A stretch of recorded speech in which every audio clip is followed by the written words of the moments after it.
बिस्मिल्लाहिर्रहमानिर्रहीम। अस्सलाम वालेकुम नाज़रीन, आप यूट्यूब चैनल देख रहे हैं। मैं इमरान खान हूँ। एक ज़बरदस्त चाल चली है पाकिस्तान की मिलिट्री एस्टेब्लिशमेंट ने, और ये आखिरी वक्त में चली है आज़ाद कश्मीर में, क्योंकि आज़ाद कश्मीर में जो इलेक्शन कमीशन है उसने एक ज़बरदस्त किस्म की अनाउंसमेंट की है।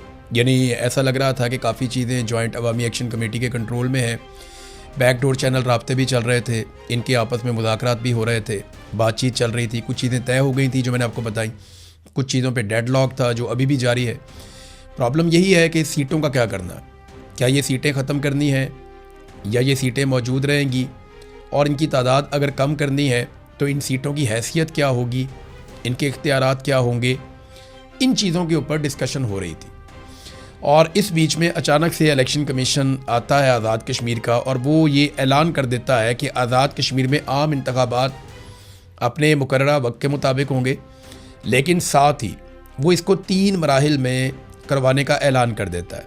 यानी 3 मरतबा ये इलेक्शन होगा और तीनों मरतबा छुट्टी के दिन इलेक्शन करवाया जाएगा। तो 3 मरतबा इलेक्शन में जो अलग अलग तारीखें दी गई हैं वो मैं आपके सामने रख देता हूँ। ये 3 अलग अलग डिवीज़न्स हैं जिनके अंदर इलेक्शन होने। एक मीरपुर डिवीज़न है, मुजफ्फराबाद डिवीज़न है, और एक जो है वो पुंछ डिवीज़न है। तो इनमें लगभग सीटें मिलती जुलती हैं, थोड़ा बहुत फ़र्क है।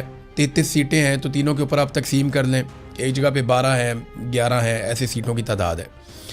अब इसमें जो मीरपुर डिवीज़न है इसके इंतखाबात पहले से जो शेड्यूल बना हुआ है 27 जुलाई को वो करवा रहे हैं, जबकि मुजफ्फराबाद डिवीज़न में इसके बाद इंतखाबात होंगे जो 2 अगस्त को करवाए जा रहे हैं। और जो महाजरीन की नशिस्तें हैं उनके ऊपर भी 2 अगस्त को इंतखाबात करवाए जाएंगे, जो 12 नशिस्तें मौजूद हैं इधर पाकिस्तान में या बाकी एरियाज़ के अंदर महाजरीन वाली। और पुंछ डिवीज़न में जो इंतखाबात करवाए जाएंगे वो 10 अगस्त को करवाए जाएंगे।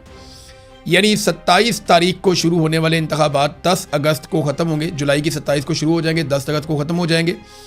और इसमें 3 अलग अलग जगहों पे पोलिंग हो रही है। एक पाकिस्तान के अंदर हो रही है जो महाजरीन की 12 नशिस्तें हैं, एक मीरपुर के डिवीज़न में हो रही है, और एक जो है वो पुंछ डिवीज़न में हो रही है, और एक मुजफ्फराबाद डिवीज़न में हो रही है। तो इसको ये करने का मकसद क्या है? देखें, फोर्सेस को ज़्यादा एफिशिएंटली इस्तेमाल किया जा सकता है। पूरे आज़ाद कश्मीर में इलेक्शन करवाना, एक साथ करवाना, तो उसके ऊपर बहुत सारे मसाइल पैदा हो जाएंगे। जो बाइकआउट करने वाली फोर्सेस हैं या लोग हैं उनकी काफ़ी मकबूलियत है और आवाम के अंदर उनकी काफ़ी जगह है। तो अगर इलेक्शन करवाया जाता एक साथ तो काफ़ी मुश्किल रहता। तो इसका हल ये निकाला गया है कि 3 अलग अलग मराहिल में ये इलेक्शन करवाए जाएँ। और जो सबसे आखिर में इलेक्शन रखा गया 10 तारीख को, वो वहाँ रखा गया जहाँ इस वक्त मुजाहिरीन बैठे हुए हैं रावलाकोट में, यानी पुंछ डिवीज़न। यहाँ पे सबसे आखिर में इंतखाबात करवाए जाएंगे ताकि बाकी चीज़ों से अपनी हुकूमत पक्की की जाए, बाकी जगहों से अपनी सीटें निकाल ली जाएं, और फिर आखिरी मरहले में यहाँ पहुँचे और यहाँ की जो 10-11 सीटें उनके ऊपर एंड में आके इलेक्शन हो जाएगा। इन 10-11 सीटों के बगैर भी वो पिक्चर बड़ी वाज़े हो जाएगी कि किसकी हुकूमत बन रही है आज़ाद कश्मीर में और किस तरह से बन रही है। इसमें ना एक बड़ा ज़बरदस्त एक पॉलिटिकल एंगल है। अगर तो जॉइंट अवामी एक्शन कमेटी ये चाहती है कि उनके मुतालबात तस्लीम किए जाएं और इलेक्शन बाद में हो, तो फिर उन्हें बहुत शिद्दत के साथ एहतजाज का दायरा कार बढ़ाना पड़ेगा, उन्हें लॉन्ग मार्च भी करना पड़ेगा, उन्हें बाहर भी आना पड़ेगा, बाकी कश्मीर को भी उन्हें मैदान में लाना पड़ेगा। वो काफ़ी कुछ उन्हें करना पड़ेगा इसके लिए, अगर वो ये कर सकते हैं। अभी तक तो उन्होंने साबित किया कि वो बड़ी मजबूती के साथ अपने मौके पे खड़े हुए। और जो एक चीज़ जहां मामला फंसा हुआ है वो सीटों का ही है। अब क्योंकि हुकूमत ने सुप्रीम कोर्ट जो है आज़ाद कश्मीर का, उससे एक ऑर्डर ले लिया था, और वो ऑर्डर ये था कि आईनी तरमीम के बगैर आप इन 12 नशिस्तों को ख़त्म नहीं कर सकते। और इंटरेस्टिंग बात यह है कि अगर आप ये 12 नशिस्तों पे जो बंदे बैठे हुए हैं, आईनी तरमीम के लिए आपको उनका भी वोट चाहिए होगा। तो आप मुझे बताएं ना कि जो खुद उस सीट के ऊपर आकर बैठा, वो उस सीट को ख़त्म करने के लिए किसी आईनी तरमीम का हिस्सा कैसे बनेगा?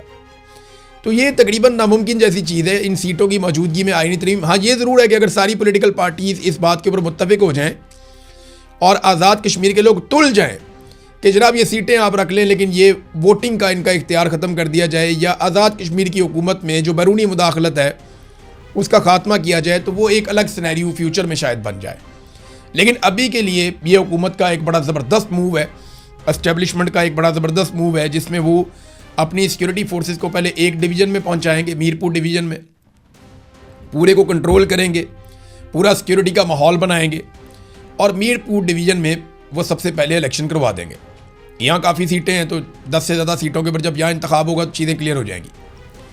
फिर दूसरी मरतबा ये जाएंगे मुजफ्फराबाद डिवीज़न में, उसमें नीलम वैली भी है, झेलम भी है। तो जब ये वाला इलेक्शन करवाएंगे तो और ज़्यादा क्लैरिटी आ जाएगी और साथ ही जो महाजरीन वाली 12 सीटें उन पर भी इलेक्शन हो जाएगा। जो एक मुतालबा है जॉइंट अवामी एक्शन कमेटी का कि इसके ऊपर इलेक्शन ना करवाया जाए और इनको मुंतखब ना किया जाए या इन सीटों को कम किया जाए या ख़त्म किया जाए या फिर आज़ाद कश्मीर की हुकूमत बनाने या गिराने में इनका रोल नहीं होना चाहिए। फिर आखिर में जब वो पूंछ में पहुंचेंगे तो तब तक बहुत सारी चीज़ें क्लियर हो चुकी होंगी और पूंछ को आखिर में इसलिए रखा गया है ताकि ज़्यादा से ज़्यादा जो है वो सिस्टम के अंदर गुंजाइश पैदा की जा सके।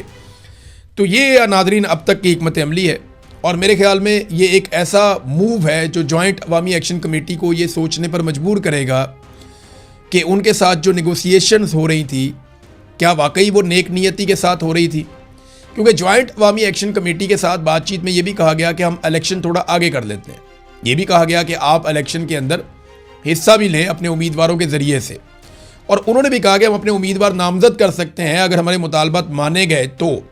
यानी ये ऑफ द रिकॉर्ड में आपको जो बातें मेरे साथ हुई मैं वो आपको बता देता हूँ कि बाकायदा जॉइंट अवामी एक्शन कमेटी के बहुत सारे लोगों ने जिनका इस कमेटी से ताल्लुक़ है उन्होंने अपने कागजात नामजदगी जमा करवाए हुए हैं और इन केस की ये बाइकआउट की कॉल वापस हो जाती है तो पाकिस्तान तहरीक इंसाफ भी और जॉइंट अवामी एक्शन कमेटी भी इलेक्शन में हिस्सा ले सकते हैं। लेकिन उसके लिए उन्हें कुछ गारंटीज चाहिए और कुछ उनके मुतालबात जो हैं वो तस्लीम किए जाएं। तो अब ऐसा लगता है कि मिलिट्री एस्टेब्लिशमेंट ने यह फैसला किया कि किसी सूरत भी इस लड़ाई में कश्मीरियों को जीतने नहीं देना। देखिए, अगर कश्मीरी या जॉइंट अवामी एक्शन कमेटी अवामी एहतजाज के नतीजे में अपना मुतालबा मनवाने में कामयाब हो गए तो पाकिस्तान में ये एक मिसाल बन जाएगी। पाकिस्तान की मिलिट्री एस्टेब्लिशमेंट का सबसे बड़े प्रॉब्लम में से एक प्रॉब्लम यह है कि अगर अवामी एहतजाज के नतीजे में लोगों ने अपने मुतालबात मनवा लिए तो फिर ये जगह जगह पे होना शुरू हो जाएगा। फिर कल को उठेंगे पाकिस्तान तहरीक इंसाफ वाले, वो खैबर पख्तूनख्वा को बंद कर देंगे और वो कहेंगे जी जैसे आज़ाद कश्मीर के अंदर एक लंबे लॉकडाउन के बाद वहाँ पे कामयाबी मिली आज़ाद कश्मीर के लोगों को तो हम भी अपने मुतालबात में कामयाबी हासिल कर लेंगे। फिर कोई और सुबह भी ये करेगा तो एस्टेब्लिशमेंट को ये सूट नहीं करता। एस्टेब्लिशमेंट की कोशिश है कि कुछ भी करके अवामी एहतजाज के नतीजे में कोई तब्दीली ना आए ताकि अवामी एहतजाज का रास्ता खुलने से पहले ही बंद हो जाए। बहरहाल एक ज़बरदस्त चाल उन्होंने चली है, देखते हैं इसका नतीजा क्या निकलता है।